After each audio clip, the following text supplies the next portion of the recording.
बघा, आज आपण दिनदर्शिकेची ट्रिक शिकणार आहे. ट्रिक्स अतिशय सोपी आहे आणि या ट्रिक्स मुळे तुमचे 12 महिन्यातले, वर्षातले महिने किती 12 महिन्यातले 9 महिने काय होतात, ऍडजस्ट होऊन जातात. की तुम्ही कोणत्याही महिन्याची एक तारीख माहित असेल तर मला 9 महिन्याची कोणतीही तारीख सांगता येऊ शकते. आता बघा, दिनदर्शिका एकच वार. तर मी 2 कॉलम केलेले आणि इथं 2 प्रकारच्या रंगांमध्ये एक सूत्र लिहिले बघा मी, मंगाला ना पो आणि स्वाबा टीबा शी वी वी.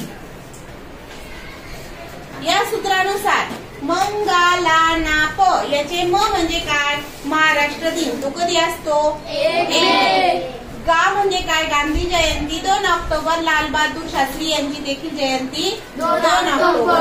नाताळ, क्रिसमस नाताळ 25 डिसेंबर. पर्यावरण दिन. आता स्वाबा टीबा शी वी वी हे सूत्र बघा.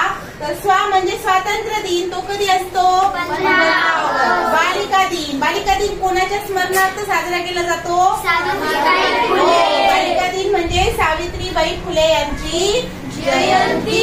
3 जानेवारी टिळक पुण्यतिथी आणि लोकमान्य टिळक यांची पुण्यतिथी आणि लोकशाहीर अण्णाभाऊ साठे यांची जयंती कधी असते, 1 ऑगस्टला असते.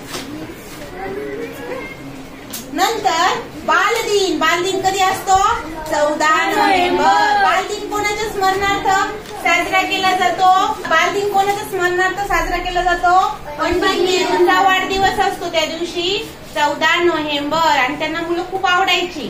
कुठे पण रस्त्याने चाललेले असले, जर त्यांना मुलं खेळताना दिसली तर ते थांबायचे आणि मुलांशी संवाद साधायचे. मुलं त्यांना चाचा म्हणायची, चाचा नेहरू. तर पंडित नेहरू यांचा वाढदिवस बालदिन म्हणून साजरा केला जातो. तो कधी असतो, 14 नोव्हेंबर. आता आहे शिक्षक दिन. शिक्षक दिन सुद्धा कोणाच्या तरी स्मरणार्थ साजरा केला जातो, माहितीये का, सांगा बरं. डॉक्टर सर्वपल्ली राधाकृष्णन हे जे भारताचे राष्ट्रपती होते, त्या राष्ट्रपती शिक्षकापासून त्यांचा प्रवास सुरू झाला आणि पुढे ते काय झाले, भारताचे राष्ट्रपती झाले. त्यांना त्यांच्या शिक्षक या पेशावर खूप विश्वास होता आणि म्हणून त्यांनी सांगितलं की माझा वाढदिवस शिक्षक दिन म्हणून साजरा केला जावा. आणि आजही आपला शिक्षक दिन कधी साजरा केला जातो, 5 सप्टेंबर, डॉक्टर सर्वपल्ली राधाकृष्णन यांचा जन्मदिवस. कारण ते पेशाने शिक्षक होते का, ते पण माहित पाहिजे. आता विज्ञान दिन. विज्ञान दिन पण एकाच वारी येतो, स्वाबा टीबा शी वी वी. विज्ञान दिन असतो 28 फेब्रुवारीला. 28 फेब्रुवारीलाच का साजरा केला जातो, तर सी.व्ही. रमन ज्यांना नोबेल पुरस्कार मिळाला. जो प्रकाश किरण आहे ती पाण्यातून जाताना आपली दिशा बदलतात, त्यांचं काय होतं, विकिरण होतं. या विषयावर त्यांनी जो प्रबंध सादर केला, तो प्रबंध ज्या दिवशी प्रसिद्ध झाला तो दिवस होता 28 फेब्रुवारी. त्यांचा वाढदिवस नव्हता, तो जो प्रबंध होता ज्यावर त्यांना नोबेल प्राइज मिळालं आणि भौतिक शास्त्राचं नोबेल प्राइज त्यांना मिळालं, तो जो दिवस होता तो होता 28 फेब्रुवारी. या दिवशी त्यांचा तो शोध निबंध प्रसिद्ध झाला.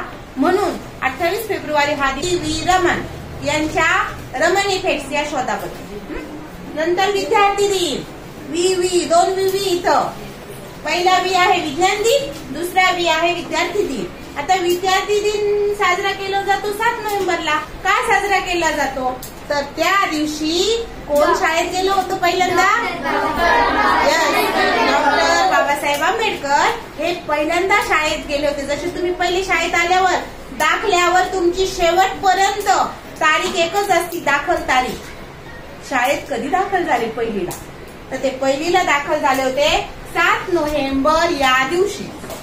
म्हणून त्या आणि ज्या काळामध्ये दलितांना शिकवायला इतकंसं उत्सुकता नव्हती, त्या काळामध्ये डॉक्टर बाबासाहेब आंबेडकर शिकले आणि ते इतके शिक्षण घेतलं की त्यांनी भारताचं संविधान लिहिलं आणि सगळ्यांना न्याय मिळवून दिला, सगळ्या जाती धर्मांना, समाजाला, स्त्री पुरुषांना, सगळ्यांना.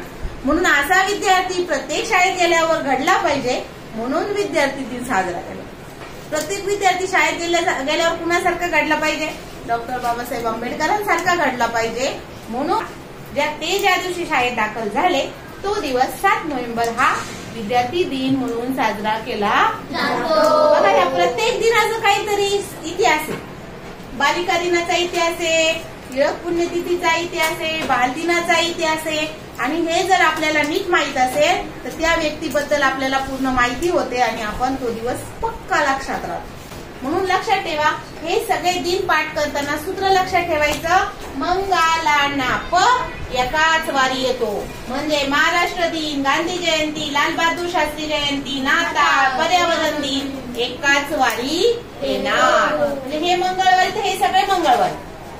आता स्वा बा टी बा शी वी वी हे सुद्धा स्वातंत्र्य दिन ज्या वारी त्याच वारी बालदिन येणार, बालिका दिन येणार, टिळक पुण्यतिथी येणार, शिक्षक दिन येणार, विज्ञान दिन येणार, विद्यार्थी दिन येणार. आता या दोघांचं काही कनेक्शन आहे एकाच वेळेस का? हा मंगळवारी तर हा मंगळवारी नाही. कोणत्याही वर्षामध्ये जर का हे सूत्रातले जेवढे दिवस आहेत ते जर का मंगळवारी आले तर स्वा बा टी बा शी वी वी या सूत्रातले दिवस बुधवारी येतील. आले लक्षात? या तारखा कधी येतील? बुधवारी. जर का हे गुरुवारी आले 2025 जर तुम्ही घेतलं तर महाराष्ट्र दिन गुरुवारी आहे, गांधी जयंती सुद्धा गुरुवारी आहे. कॅलेंडर उघडून पहा, हे सगळे गुरुवारी आहे. आणि स्वातंत्र्य दिन, बालिका दिन, टिळक पुण्यतिथी सगळे कोणत्या वारी आलेले? शुक्रवारी आले. मग दोघांमधलं काय कनेक्शन आहे कळलं? गांधी जयंतीला जर गुरुवार होता तर स्वातंत्र्य दिन डोळे बंद करून सांगू शकतो या सूत्रानुसार कोण वारी येणार? शुक्रवारी येणार. किंवा असं महाराष्ट्र दिन सोमवारी होता तर त्याच वर्षी स्वातंत्र्य दिन कधी असेल? आलं लक्षात? बालिका दिन होता रविवारी तर नाताळ कोण वारी? शनिवारी. माग पण जाता यायला पाहिजे. बालिका दिन जानेवारीत आहे पण सूत्राने काय झालं, आपण बालिका दिनातून डायरेक्ट कुठं आलो?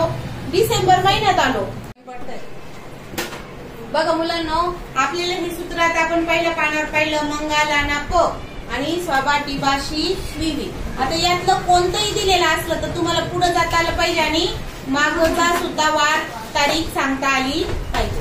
मग जर का मंगलाना प याच्यातलं कोणत्याही वारी जर का सोमवार असेल तर स्वा बा टी बा शी वी वी यातल्या प्रत्येक तारखेला कोणता वार येणार आहे? मंगळवार. म्हणजे पुढचा, म्हणजे एका दिवसाचा अंतर. जर का या वर्षीचं उदाहरण घ्या, उदाहरणार्थ 2025 ला आताच टिळक पुण्यतिथी आपण साजरी केली 1 ऑगस्टला. कोण वार होता? कोण वार होता? कोण वार होता? शुक्रवार होता. तर आता 15 ऑगस्ट येणार आहे तर कोण वार असेल बरं? 15 ऑगस्टला सुद्धा कोण वार येणार आहे? शुक्रवार येणार आहे. आणि विद्यार्थी दिनाला सुद्धा कोणता वार येणार आहे? शुक्रवार. स्वातंत्र्य जर का टिळक पुण्यतिथीला शुक्रवार होता म्हणजे स्वातंत्र्य दिनाला सुद्धा कोणता वार राहणार? शुक्रवार. विद्यार्थी दिनाला सुद्धा कोणता राहणार? शुक्रवार. विज्ञान दिनाला सुद्धा कोणता राहणार? हे सूत्रच याच्यासाठी की एकच वार. टिळक पुण्यतिथीला शुक्रवार होता आणि आपल्याला इकडे विचारलं अरे ख्रिसमस नाताळ कोणवारी? काय सांगाल?